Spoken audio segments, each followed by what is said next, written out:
semaglutide. They may make a pretty small number of personalized doses, the way compounding pharmacies typically would operate to suit an individual patient's needs.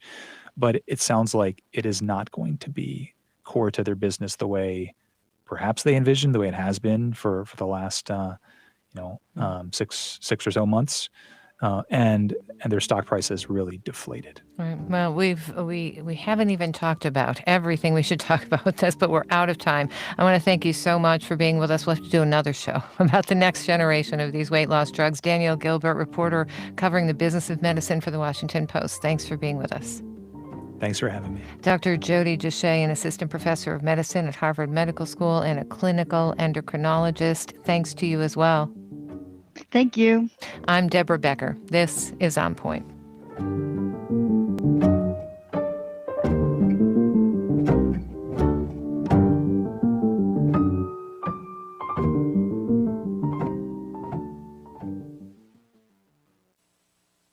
On Point is a production of WBUR Boston and is distributed by APM, American Public Media. Support for On Point comes from the listeners of WBUR Boston and from Made in Cookware. Made in Cookware is crafted by chefs for chefs and designed for restaurants and home kitchens around the world.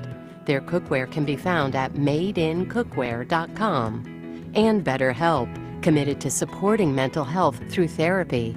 Clients are matched with one of 30,000 therapists and can communicate via video, chat, or phone at betterhelp.com/public. KUOW-FM Seattle, KUOW Tumwater, KQOW Bellingham. It's 11:59 on a Friday, which means you are just a few minutes away from KUOW's Week in Review. Here's your host, Bill Radke. How do you solve a problem like a state deficit when your president isn't helping either? Is downtown Seattle in a doom loop, in a bloom loop?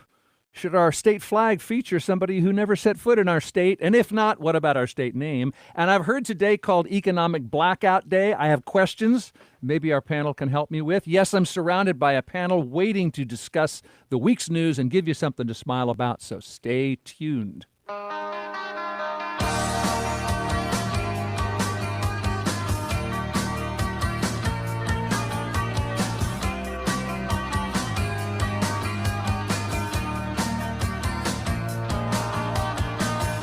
54 degrees and sunny in South Seattle. Sun is the forecast for today with a high of 60. Tonight we'll drop to about 41 under a partly cloudy sky.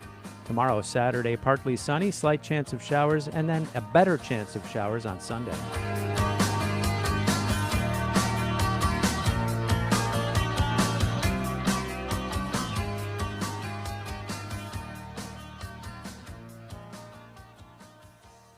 Support for KUOW comes from Valentine Roofing, a full-service roofing company with the ability to help identify and assess roofing issues ranging from cleanings and repairs to full replacements. More information about spring roof care and replacements can be found at valentineroof.com.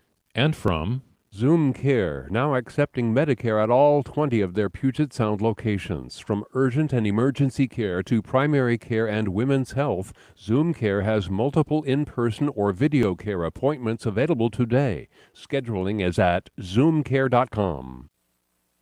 This week on This American Life, Brendan's first girlfriend dumped him because he was too obsessed with sports. So when he met Cecilia, he tried a new tactic. They were out, and a friend asked him about the Celtics. And he was like, I'm not that into sports anymore. Even when the words came out of my mouth, I was sort of thinking, you just said that. And then he had to live with that lie. Lies that make no sense. This week. Tonight at 10 o'clock and again tomorrow morning. It's 12:01. Live from NPR News, I'm Lakshmi Singh. President Trump canceled an event with Ukrainian President Volodymyr Zelensky to sign a deal that would have shored up U.S. support for Ukraine after a meeting in the Oval Office today turned hostile. NPR's Lexi Shapitl has details. Trump and Zelensky were expected to sign a deal on rare earth minerals, one that Trump had touted as an important step toward ending the war between Ukraine and Russia. But a meeting between the two leaders quickly became heated. Your country is in big trouble. Wait a minute. No. You've done a lot of talking. Your country is in big trouble. I know. You're not winning. You're not winning this. You have a damn good chance of coming out okay because of us. Mr. President. Repeatedly, Trump and Vice President J.D. Vance told Zelensky he should be thankful for U.S. support and accused him of being disrespectful after he questioned the prospects of diplomacy with Russian President Vladimir Putin. Lexi Shapiro, NPR News, Washington. After the Oval Office meeting broke up, Zelensky and his delegation went into a hold room. The two leaders were supposed to have a working lunch before holding a joint press event where the mineral deal was to be signed, according to a White House official. That official spoke on condition of anonymity because they were not authorized to discuss private conversations. But Trump put out his statement on social media, and Secretary of State Marco Rubio and Trump's national security advisor went in to break the news to the Ukrainian delegation. Zelensky left shortly afterwards, saying, "I think everybody is having conversations about next steps and what that looks like," according to the White House official. Moscow says it will soon deploy a new ambassador to Washington.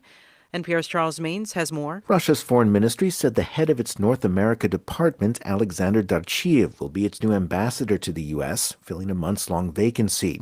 The U.S. endorsed the appointment during talks in Istanbul, with Darchiev heading the Russian delegation. Discussions also focused on normalizing embassy staffing levels, gutted by years of tit-for-tat expulsions. The Russian side also suggested the resumption of direct commercial flights. American carriers suspended service amid the Kremlin's invasion of Ukraine. The 64-year-old Darchiev has held previous postings to the U.S. A vocal critic of recent American policy, he's also argued the U.S. and Russia needed to re-engage if they hope to avoid a direct military conflict. Charles Maines, NPR News. For a second day, employees with the U.S. Agency for International Development who were fired or placed on leave are being given 15 minutes to collect their belongings from their former workspaces. Andrew Natsios, a former head of USAID during George W. Bush's administration, responded to President Trump's claim that USAID is rampant with waste, abuse, and fraud. Absolutely not. That's all nonsense. And in terms of accountability, there are layer upon layer of institutions and controls within the system. 40% of the aid officers, what they do is they make sure all the laws are complied with, but most importantly, that none of the money is misspent or stolen. It's NPR. This is KUOW News. I'm Kevin Kniestead in Seattle. Washington's state veterinarian is encouraging pet owners to keep a close eye on raw pet food recalls.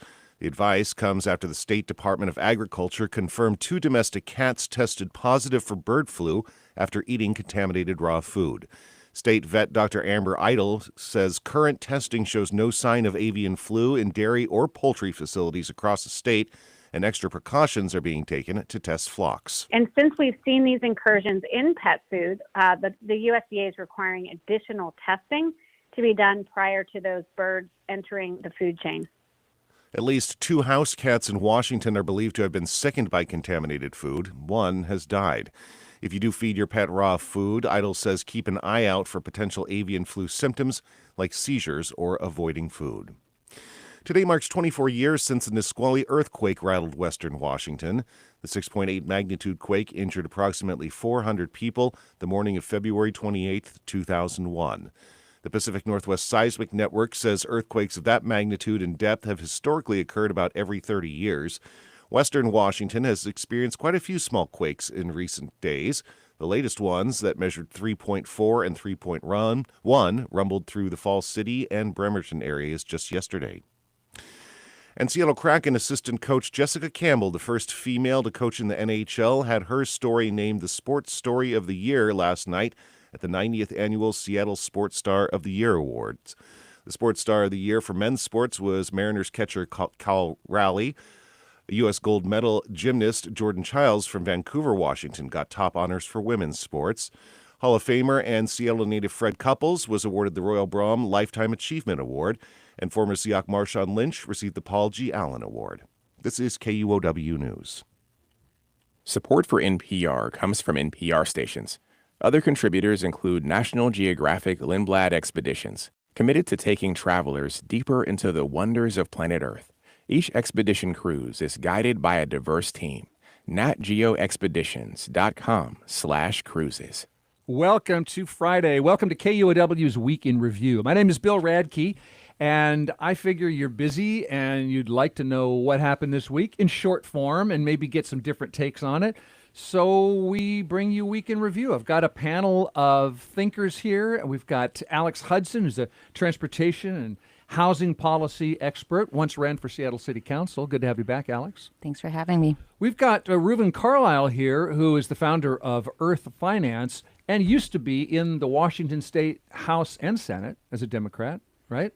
That's right. Good to have you back, Reuven. Thank you. And the senior researcher at the Washington Policy Center. Welcome back, Paul Guppy. Nice to see you. Great to be here. Thanks. By the way, the show is streaming. You can look at us, and I recommend it. You don't hear it? Just turn it more. Yeah, find your volume knob there. We'll get some producer help going on so everybody can hear us. So the show is streaming on YouTube, and so I'm glad you're listening, and I'm glad you're watching if you're doing that. Okay, what would you think if your boss emailed you and said, list what you did last week or you're fired, and if I don't like your list, you're fired?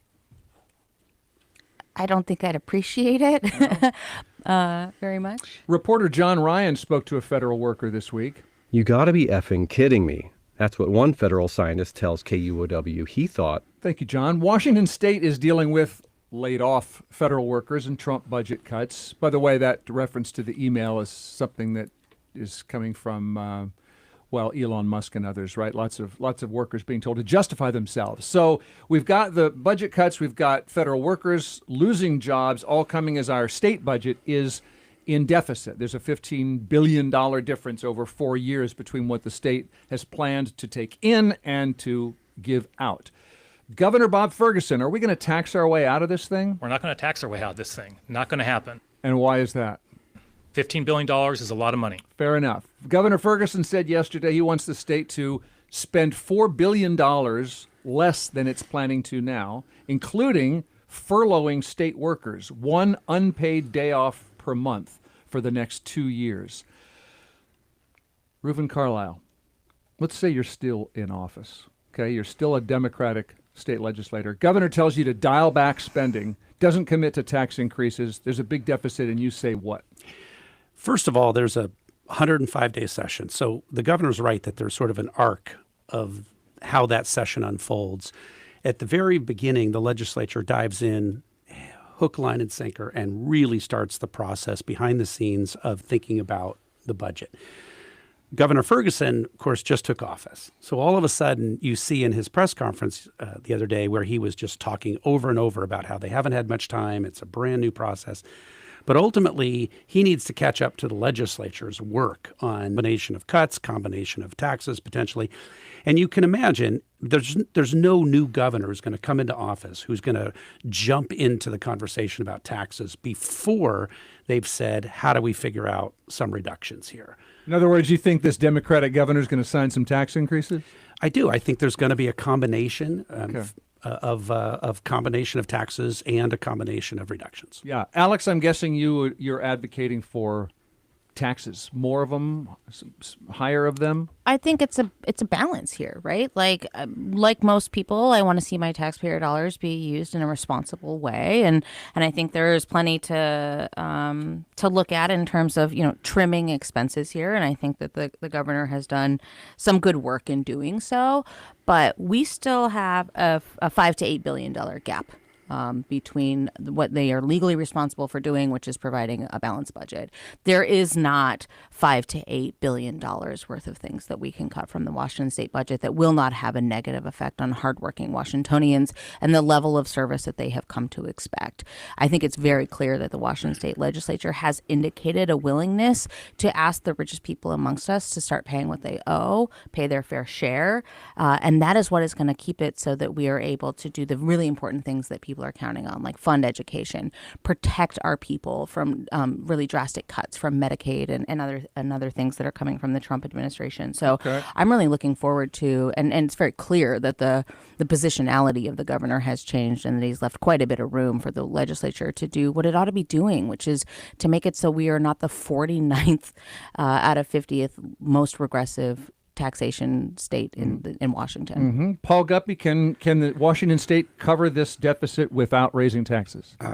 Well, in my view, yes, they could. The reason is to provide context, is that whether it's $7 billion or $8 billion or $15 billion, all of these numbers are projected into the future over 4 years. So always in public finance, all public spending, whenever they talk about cuts, it's always about reductions in future increases. So spending is still going up. Correct. Spending is going up. The budget's going to be bigger next year than it is this year. Revenue is also going up.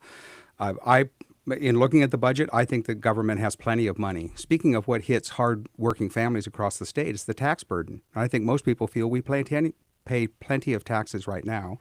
Raising taxes on rich people doesn't make the system less regressive because that doesn't change the tax burden that the rest of us are paying.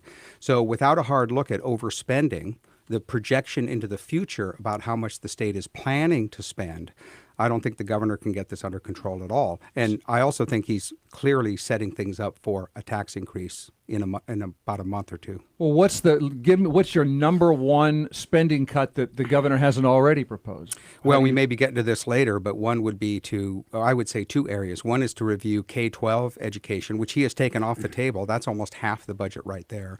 And is that teacher salaries? Is that It's just the money that goes out to school districts, which has been increasing. It's doubled in the last 10 years. Okay. So instead of looking at really how that money is spent, it's just automatically spent and considered to be politically untouchable. And the other one is collective bargaining contracts with admittedly politically powerful unions.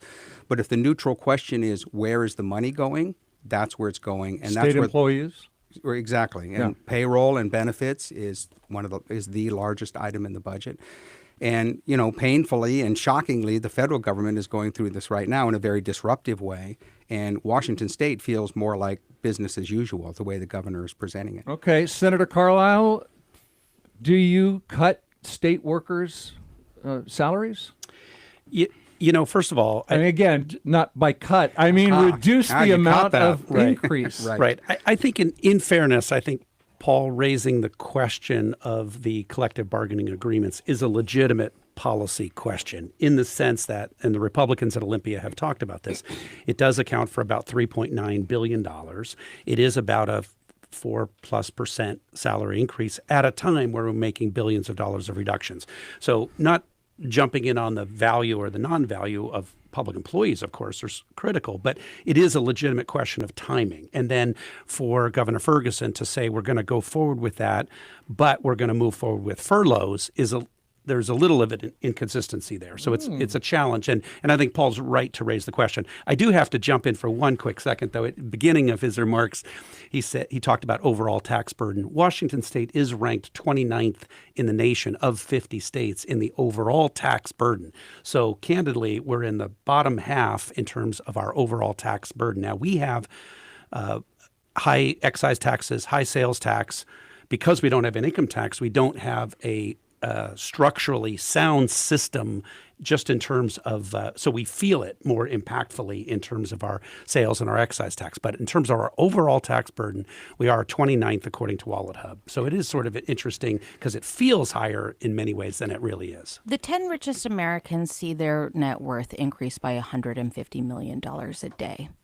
And so when we are talking about where money flows in this country and who needs to pay to make sure that our children get education, that children who have special needs or learning needs get what they need, that we are making sure that Americans and the 1 out of every 5 Americans who goes to bed hungry or not knowing where their next meal comes from, I just fundamentally disagree that needs to come off of the people who go to work every day to work really hard to make sure that they can take care of their families. And I think it is talking about state employees. Yeah, or just like all of us, right? When we talk about okay, what are some of the ways that we do this? We increase fees. We increase the general costs of things. We add additional permitting fees or whatever. These are costs that are borne by people who are already trying to figure out how to make their paycheck go the distance. And it is well past time for the richest people in our society to pay what they owe. I think people would be horrified to know how many people who are billionaires and are paying no taxes whatsoever. And that's just not fair.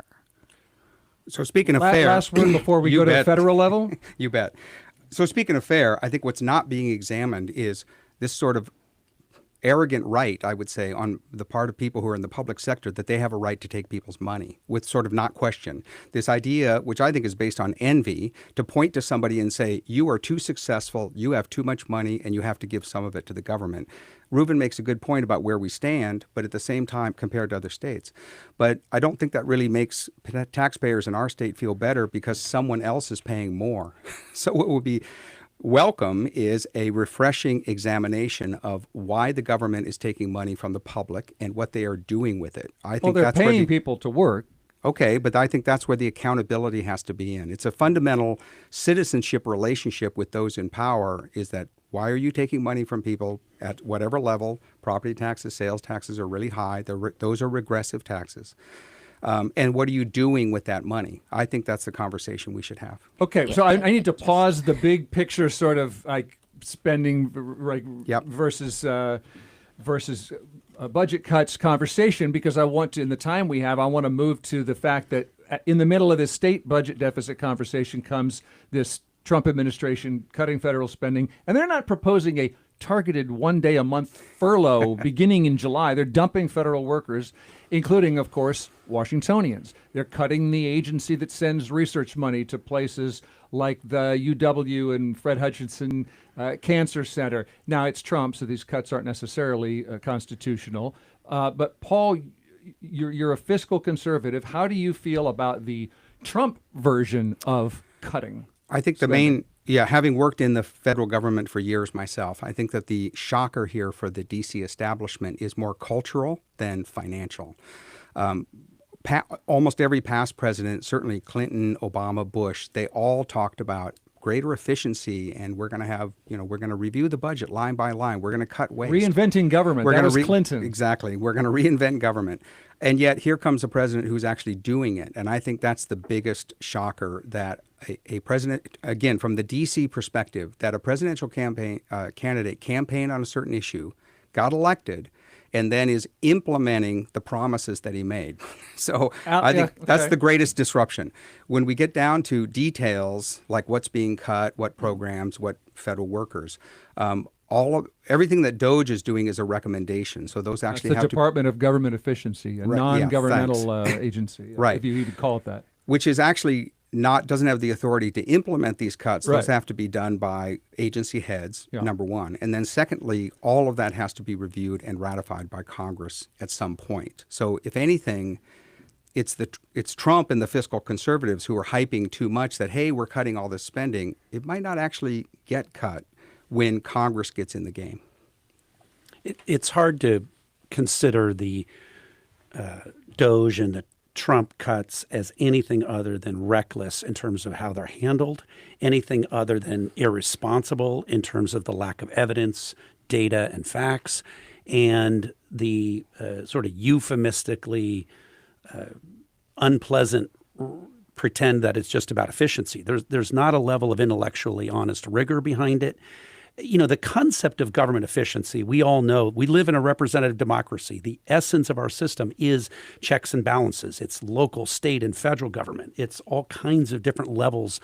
But when you flip the light switch on, the lights go on. When you drive down the road, your and your garbage gets picked up. We have a fabulous sense of quality of life, and we are undervaluing it. And the role of the integrity of public service is essential to the DNA of our quality of life. Your point about Trump campaigning on this is one thing. The irony here, of course, I think we can all appreciate. Washington State is one of the largest net contributor of federal taxes in the nation. We send more to Washington, D.C. than we get back in taxes. So cuts to us are sort of like a double dip hit. And the irony or the hypocrisy or the philosophical inconsistency of cuts, it's sort of cuts for thee, but not for me. And I think the lack of rigor is the real issue by any stretch of the imagination. Yeah, I would add to build off what you said there, Reuven, and say they're also dangerous. What we're talking about, I think, especially when we're thinking about the geopolitical sort of like, we'll take USAID, right, as a prime example here. This is a system that helps to, for better or worse, prop up American soft power and keep people alive in other countries. This is how we have stabilized and whole populations of people who really need that help. As we are walking away from those investments, we're making it so we are really condemning people to die. That's very clear. We are destabilizing American safety and security across the globe. I also think that, like, here in the United States, we're running up against things that are going to be very costly. We were talking about Medicaid. I think it's worth noting that 21% of the Washington state population is enrolled in Medicaid or Apple Health. So we're not talking about random other people. We're talking about 1 every 5 people in the state of Washington. I myself was diagnosed with Hodgkin's lymphoma at the age of 24, the year I graduated college. And if it wasn't for Medicaid services, I certainly would not be here speaking into this radio today because I would be dead. So when we're talking about these programs, what they do for people, yes, it is the basic services of keeping the lights on, the garbage going, the traffic lights, all that kind of stuff, the bus, the things, education, things we really care about. We're also talking about the basic dignity and humanity of our neighbors and the safety and security net that we are all going to count on in times of our greatest need. Well, government spending is not going to zero, so there will be plenty of services around already. But to Reuven's point is that if past reinventing government efforts had been successful, if the federal government had a reputation with the public that over decades that we are being careful with your money, then Trump would have no ground to stand on, and this issue wouldn't even exist. So he is doing it in his energetic bull in the china shop way. And again, I think Congress has to come along afterwards and clean that up, which they will do in the next budget cycle for the next fiscal year. The House just passed a budget resolution to get that process going. So that's all true, but this issue wouldn't even exist if all the hoopla about past efficiency were using your money responsibly for the good services that you're referring to, then we wouldn't be in the situation today. So I think the disruption from DOGE and government efficiency is primarily cultural. I don't think it's financial. I think it's mainly shaking up the establishment and getting them to actually address issues that they claimed that they were taking care of in the past. But until Trump came along, they never really did anything effective. There's a pretty classic example here around the defunding of medical and mental health institutions, where this was actually an attempt to do government efficiency, right? We had these hospitals that were taking care of people in extreme need. Those hospitals had some valid critiques about the kind of treatment that people were getting there. And Reagan came in and just cut all of that and said that we were going to invest in community centers. That never happened. We're about a generation and a half out from those cuts. And so when we see the really extreme suffering and disturbances that happen in our communities that foment some of this anger that you're talking about, Paul, like, that's not because government hasn't been efficient. That is because we're now on the back end of cutting vital programs that kept people stable. So I want to be clear that, like, I'm certainly not a proponent of just like every tax dollar is spent in the most efficient way. And I think we want to just like be understanding of the fact that there's like decades-long tails that have a result on how people feel that their government is doing for them. Sure, but there have been 4 or 5 presidential administrations since then that had a chance to tackle this problem and haven't dealt with it. Okay, we have $7 trillion debt. Okay, Reuven, I think it's last word to you before we take a break. It sounded like you wanted to get in on that. I think we can all appreciate there's not some inherent entitlement to a federal job or something like that. At the same time, for the people in Seattle and Washington State and around the country who've lost their jobs, these are real people living real lives, vast majority who are doing high quality, important public services. I don't think we should underestimate the reality of the effect on real people and on the work. You know, the public service, civic responsibility, and the work that people do on behalf of the public is incredibly important. Otherwise, nobody's going to invest in long-term issues like public health and prevention and disease and regulation of clean air and clean water. These are incredibly important public services. And I think if we lose a sense of that and pretend like it's just academic or theoretical, we lose a deeper connection to our own quality of life. And we lose a sense of reality of what kind of quality of life that we really do have in this country. We're better than this as a country.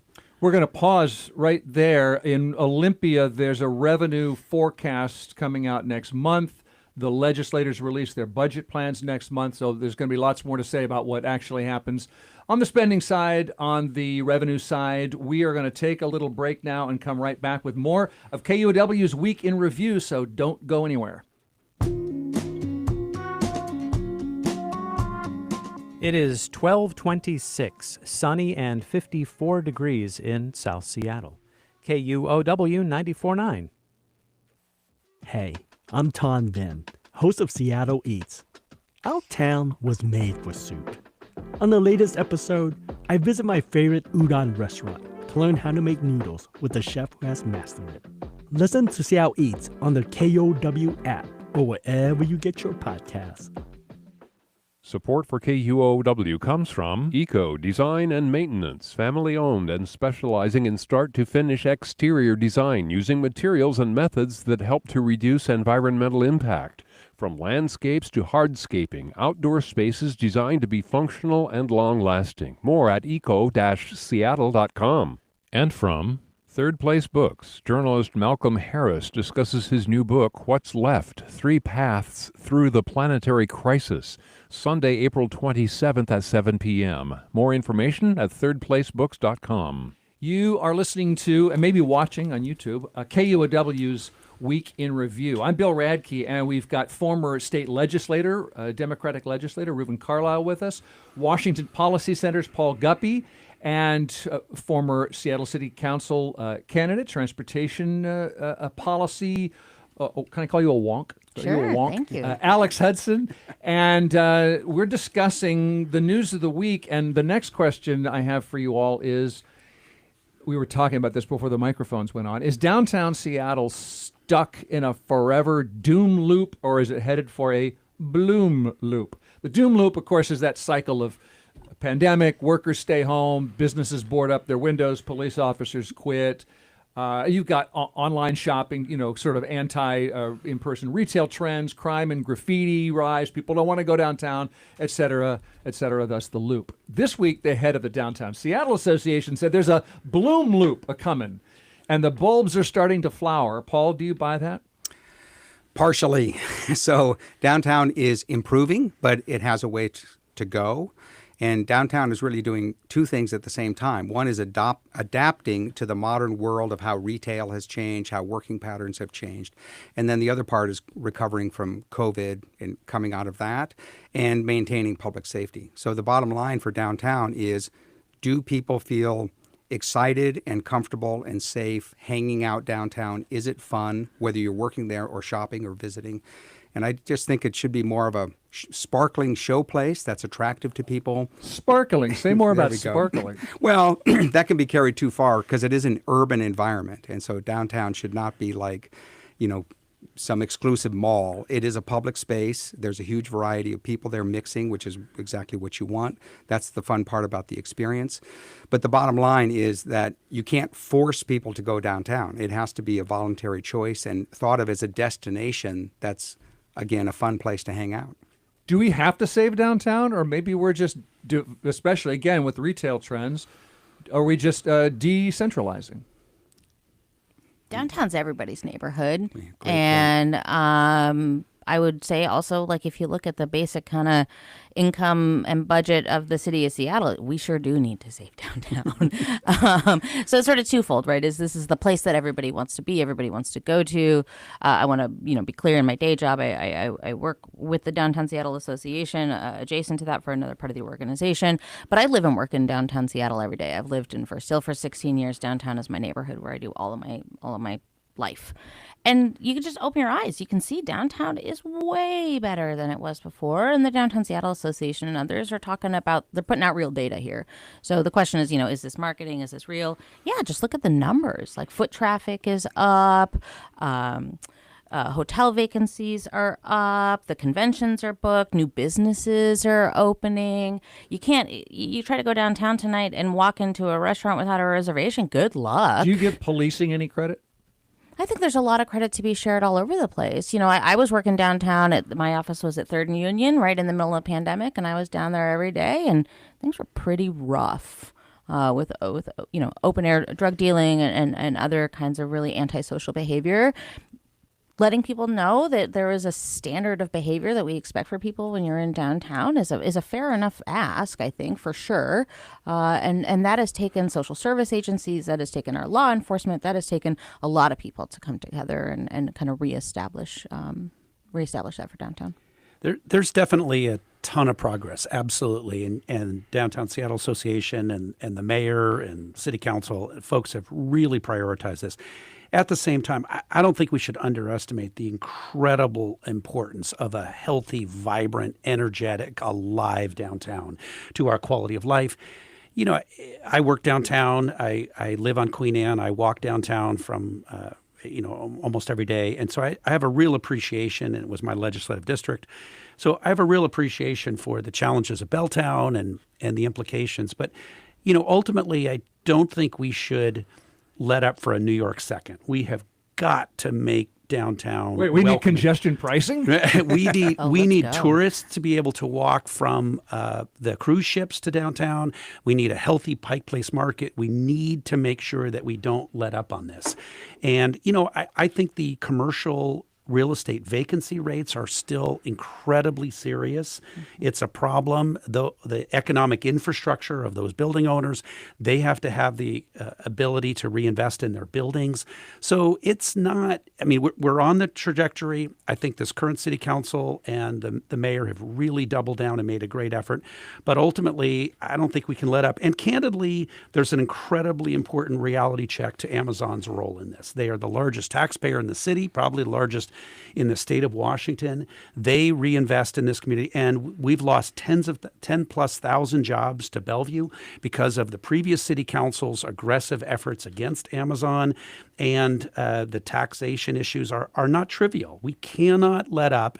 We have to recognize that Amazon and other businesses are essential to traffic. And finally, I think ultimately, I love your concept about restaurants, but, we need healthy restaurants. We need people at night to feel welcome downtown, to go to restaurants. That's an important part of it. So not just the people who live downtown, but others feel welcome to go downtown at night. We have to get this right.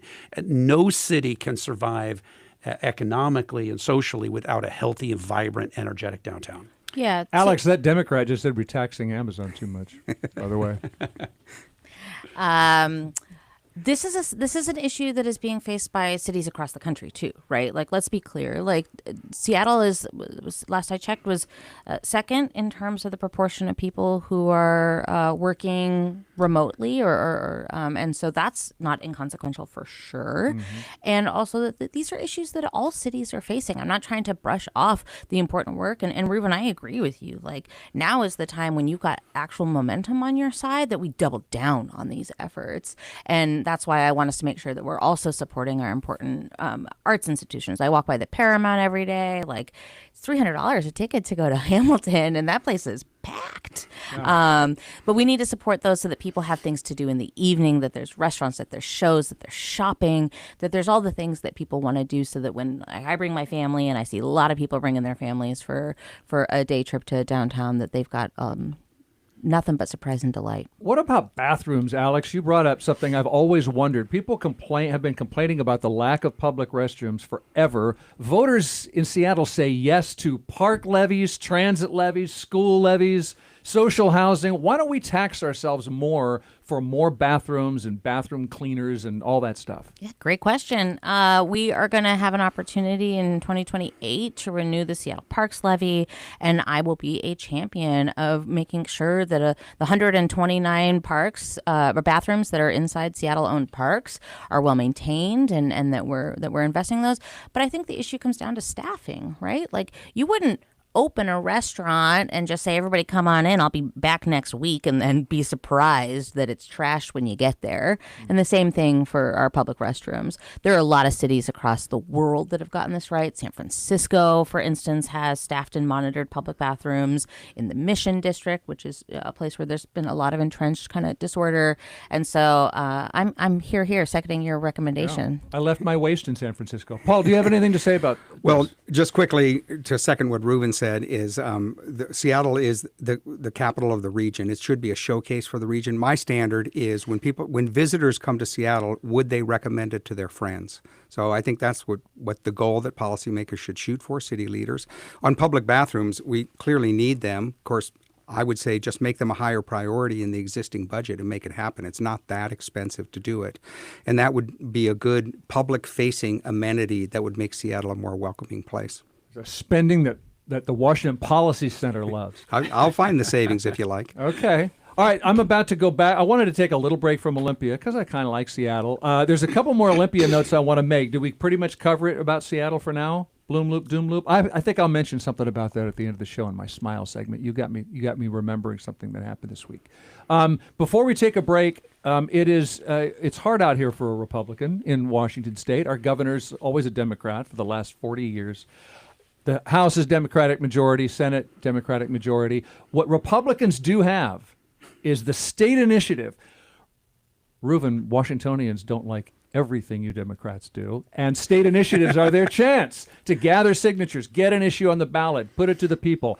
Some Democratic state senators right now want to make the signature gathering rules more rigorous. The people who gather signatures would have to swear there are no fake names, and they didn't give the signers anything in exchange for signing, and the state would have to confirm that the address a petition signer gives matches the one on their voter registration. Does anyone think that's a bad idea? I do. Why is that? Because it's a restriction or even an assault on direct democracy, which we've had since 1912 in this state. And I actually don't see this as a partisan issue because there may be a day when groups on the left or Democrats want to run their own initiatives, and I say more power to them. So I think access to the ballot through popular initiatives, that the process of collecting signatures, and the Secretary of State validates the signatures themselves, so that's not done by the sponsors. And also the number of signatures, which is, for practical purposes, about 450,000 signatures, is not, plus you need a cushion. So it's technically you need 325,000 signatures, but you need about 100,000 more than that to make up for ones that might not be valid. In any case, that's a very high bar in itself. It's not easy to get an initiative qualified. And help me picture this, Paul. Sure. So these new rules are in place. What's the moment when democracy is impinged? Why? Because of the bureaucratic barrier of getting the petition accepted by the state. So the person has to sign, the collector has to sign it on the back, has to verify that all the addresses and names on the front are accurate. And what's the problem with that? They don't want to do it, so they're not going to bother? Because it's just impractical, too much work for a volunteer to be able to do. Okay. It really would just pretty much, and this is the purpose of the bill, make it physically impossible to qualify another initiative. So interestingly, I was the lead opponent of Initiative 2117 to repeal the climate legislation that I authored. But I have to admit, I have an absolute deep appreciation, as Paul said, for the role of initiatives, for the Republicans and for others to push policies if they can't get through the legislature. It's totally legitimate position.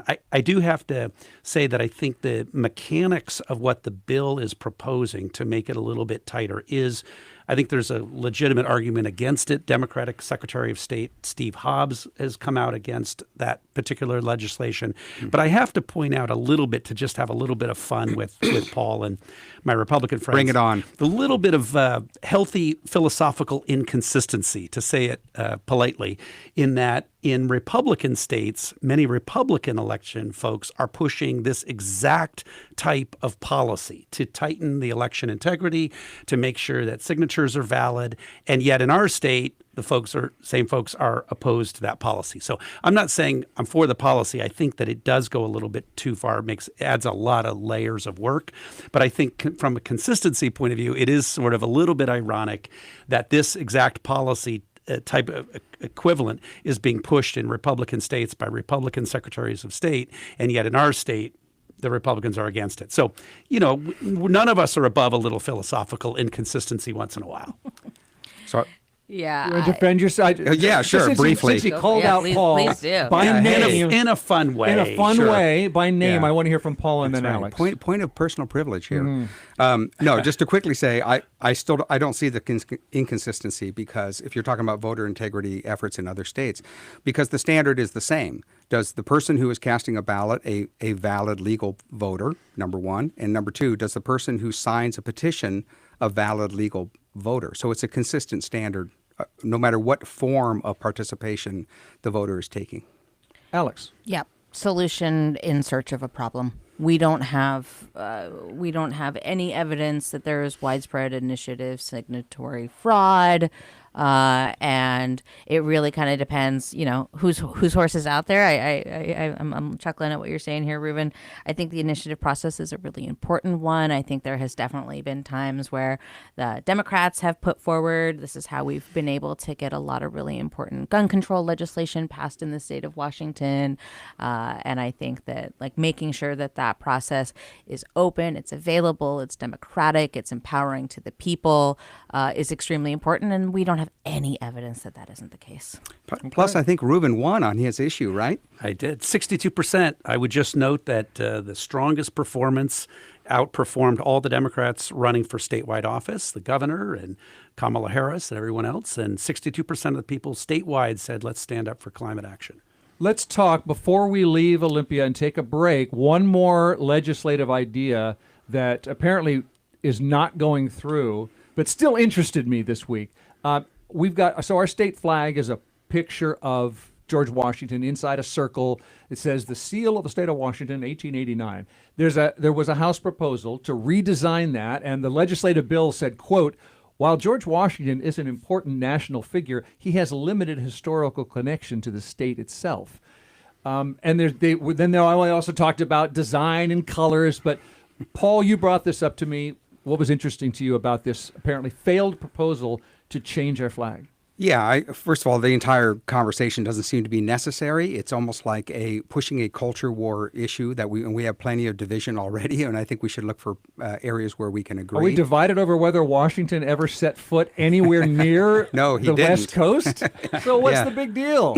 Why does he need to be on there? Well, he was back to the original thinking was that the state was named after him in order to honor him and his memory and the fact that he's basically responsible for the fact that we have a democracy at all. We know what he looks like. I was just in Lincoln. I was in Lincoln, Nebraska last week. Their city flag doesn't have Lincoln on it. It's like, we get it. I just think that the reason the bill failed, it had all of 3 co-sponsors. It died in committee, even among Democrats. This didn't have traction, and I think for good reason. Anyone disagree? I think that symbols matter. I think that our flag is this isn't even a political opinion. I just don't think it's very cute.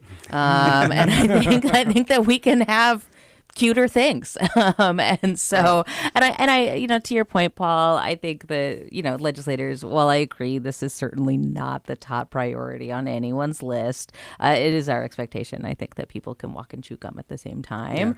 Yeah. And when the time comes to have that conversation, I think that there's a lot of reasons that are, apolitical, that are about making sure that the symbols of our state reflect the reality of our state. And I think your good point about prettiness, because I think Arizona gets the prize on the flashiest design for a state flag. Flashy. Most colorful. I did introduce a bill a number of years ago that was the first bill to eliminate Marcus Whitman as one of our statutory hall beneficiaries, the symbol, pioneer of the state. And there was a book that was just coming out around that time that just debunked the myth that had been created around him. And so, symbolism matters a lot, and it is important statements about how we show up as a state. But I agree with everyone. This is not top of mind with $15 billion deficit and a few problems coming out of Washington, D.C. But at the same time, I just want to say for the record that I stand for George. Okay. I got one, but you're forcing me to ask one more question. So, by the way, Whitman pioneer, we're talking about the displacement of Native people in Washington State and much worse. Okay, so there's that. But which brings me to this. The Republican, a Kennewick Republican, said the Democrats have a bill that would cancel George Washington off our state flag. A Ferry County Republican said, to be the only state named after a president is an honor we should not be ashamed of. But, Alex, you said symbols matter.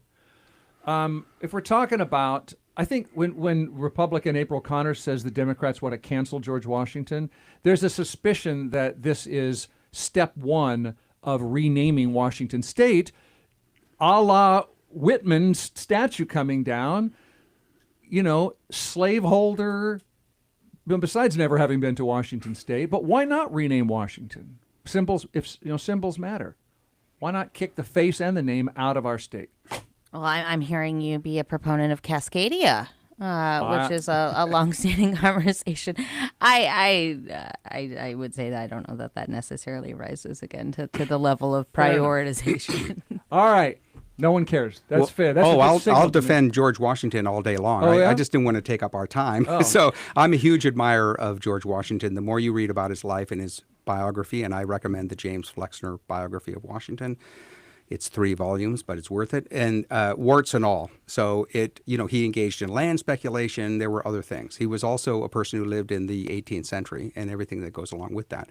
What makes him stand out is that he had 3 chances to become king or dictator of America. And each time he voluntarily stepped aside in the name of allowing self-government to happen. So I think that's why he's worth honoring.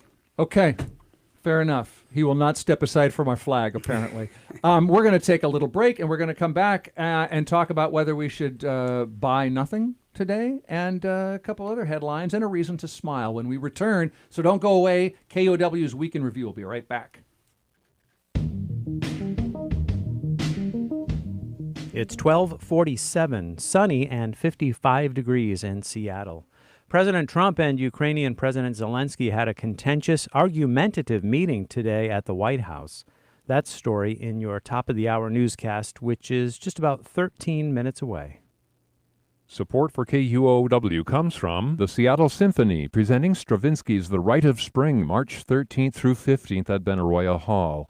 Mozart's 22nd Piano Concerto and a Seattle Symphony co-commissioned by Brian Raphael Neighbors round out the program. Tickets at seattlesymphony.org.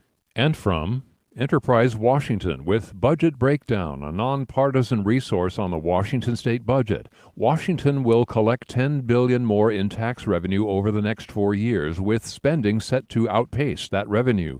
Learn more about state taxes and spending at budgetbreakdown.org. Hi, I'm NPR's Rachel Martin. Join me for a special taping of my podcast Wildcard, live in Seattle. That's March 13th at Town Hall, Seattle. Get your tickets at kuow.org/events. KUOW Live Events, sponsored by Finney Ridge Painting and BECU. This is KUOW's Week in Review. I'm Bill Radke. You can hear it. We're just always burbling. We're talking whether the mics are on or off.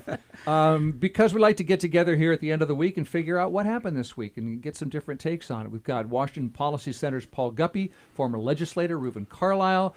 We've got Alex Hudson, not speaking for Commute Seattle, but transportation wonk, right? Mm-hmm. Yeah. Okay. And I wanted to ask you something, Alex. Have you bought anything today?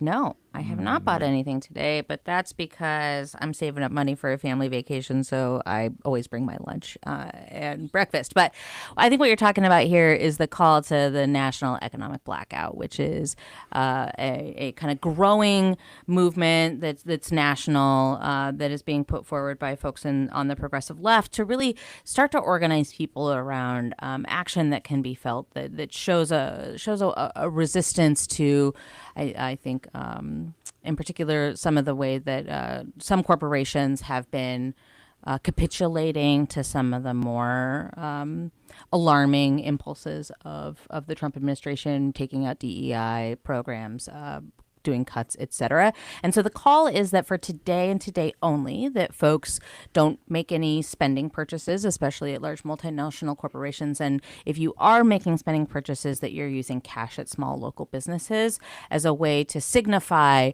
displeasure. I think that, there's a lot of critiques about do these things matter? Do they not?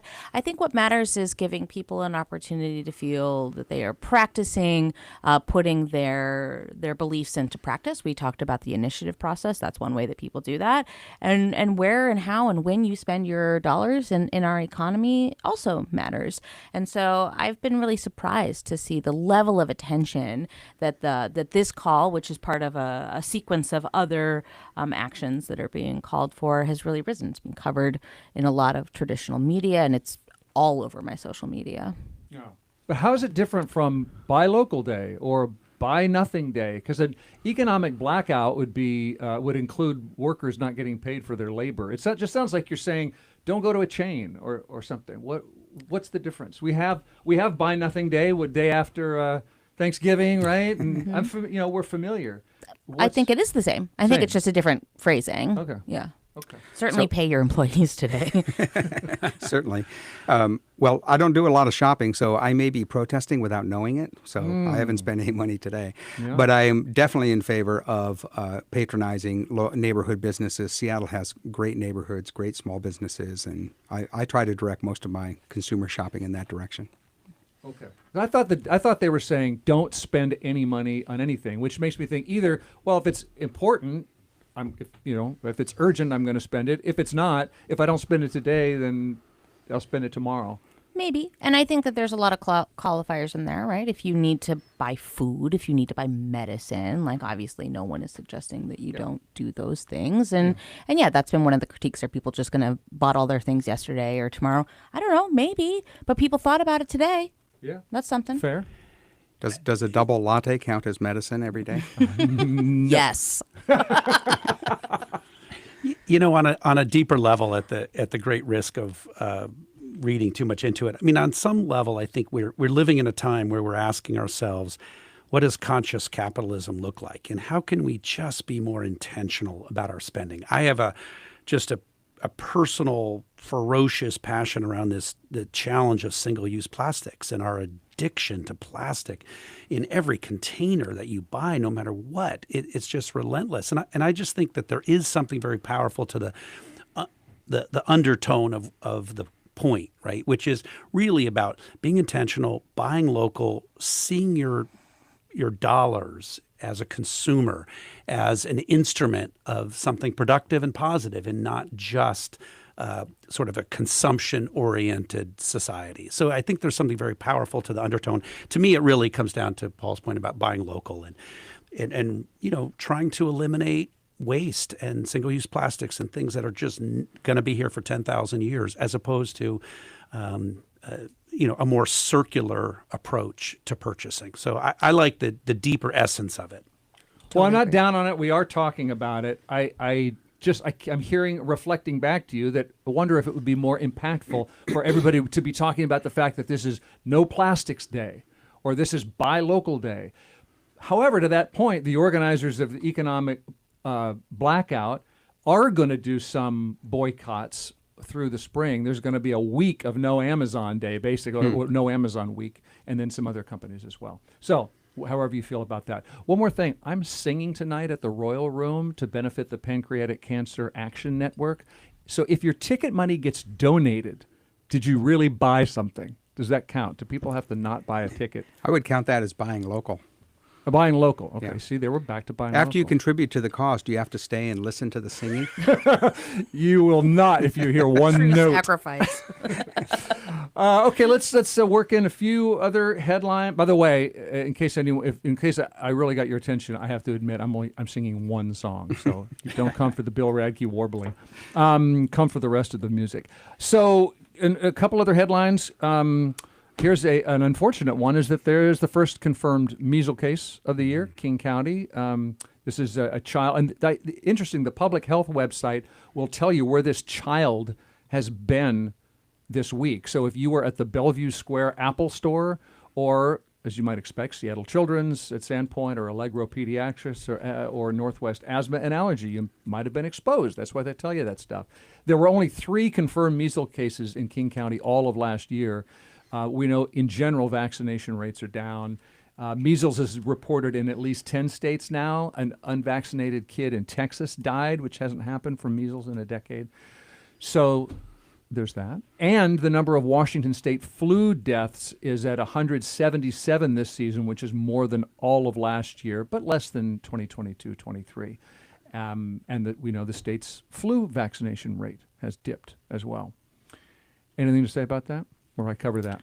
Vaccinate yourself and your children. I think vaccines are both too controversial and too routine. They're too controversial in the sense that if you're talking about measles, rubella, mumps, these are long-time proven vaccines that have been around for a long time. Newer vaccines can maybe be seen a little bit more skeptically, but diseases that we have driven to such low rates over the course of decades, we should be able to maintain that. Yeah. Okay, Starbucks laying off 1,100 corporate workers, about 600 in the Seattle area, and we have, by the way, I was expecting pretty much all of them to be Seattle area, but I guess there's Seattle. Starbucks is a big company, got a lot of global workers, and the annual stick to Pacific Standard Time measure in Olympia, that failed again. Why do they even bother, Reuven? Why do I have to say that every year? We call them hero bills. Some legislators want to pound the table and take credit, and and then it doesn't go anywhere. All right, hero bill. I like that term. We got time to just tell you something that made you smile this week. What pulled that off? Well, one thing that made me smile is during the big windstorm, we didn't lose power. So that was a nice change for my little neighborhood. And we were actually sitting around our house while the wind is, banging against the trees. And we're basically like, because of our experience in West Seattle has been, okay, the power's going to go out any second now. Yeah, you're standing over the generator. Right. You get the pull cord in your hand. And it didn't happen. So that was a nice change. Mm-hmm. I'm glad to hear that. Yeah, me too. Didn't lose power. Alex. Yeah, I'm always a big fan of fake spring, that's for sure. I was talking recently to someone about passenger-only foot ferries and what a good idea this is for mobility in our Puget Sound region, Salish region, and learned that the daytime foot ferry from Vashon Island is totally overperforming. And I know that those folks, by which I mean more people are riding it than had been expected to. Those folks are really desperate to be able to get into Seattle and go see Hamilton and go to, bring their family to Pike Place Market or whatever. And it's good to see that when we invest in things that connect our communities, that they really do bring a big benefit to folks. Reuven. So I have a walking cliche, literally and figuratively, of the Seattle nice, but in a positive sense. I was walking around Green Lake this week with a friend, and just 3 people said hello. Bikers were in their lane. It was just this fabulous stereotype of the Seattle positive disposition on a relatively warm, sunny day. And it was just made me feel good about, again, back to our quality of life. We have it so much better than a lot of people we get down on things and you get a little bit negative at times and the world seems to be imploding. And yet we have a great place to live and a great quality of life. And I hope we appreciate it. Perfect segue to mine. That's because I was pick up on that. That's because unlike people in Florida or Southern California, we don't take sunshine for granted. We actually appreciate it. There's that. My smile is that I was walking this week along the waterfront. A dog cut me off, dog on a leash, and the woman says, "Oh, sorry, he's walking me this morning, and this is his favorite spot." And I look over and the fence, this is next to the ferry terminal, the chain link fence that's normally padlocked is now open, and there's a sign that says that this is the new Pioneer Square Habitat Beach. And I go in, and there's newly planted like native shrubs, Oregon grape and that kind of stuff. There's little lodgepole pines. There's roses that are not yet blooming, but and then there's a beach. It's like there's driftwood and there's a guy sunning himself, and if you could block out the skyscrapers and the traffic noise, you could forget this is a major American downtown, and I'm at the beach, and it's the waterfront, and it's actually a waterfront, and so you can't get that on Queen Anne. Hey, America's Queen Anne. Don't be talking smack. I love Queen Anne. We got to go. That's Reuven Carlyle, former Washington State House and Senate member, founder of Earth Finance, Washington Policy Center senior researcher Paul Guppy, transportation and housing policy expert Alex Hudson. Thank you all for being our panel this week. Thank you. Thank you. Thank you. Come back next week for Week in Review. Right here on KUOW FM Seattle, KUOW Tumwater, KQOW Bellingham. It's 1 o'clock, time for BBC NewsHour.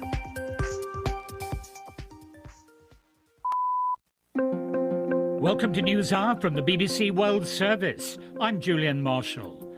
A meeting between President Trump and President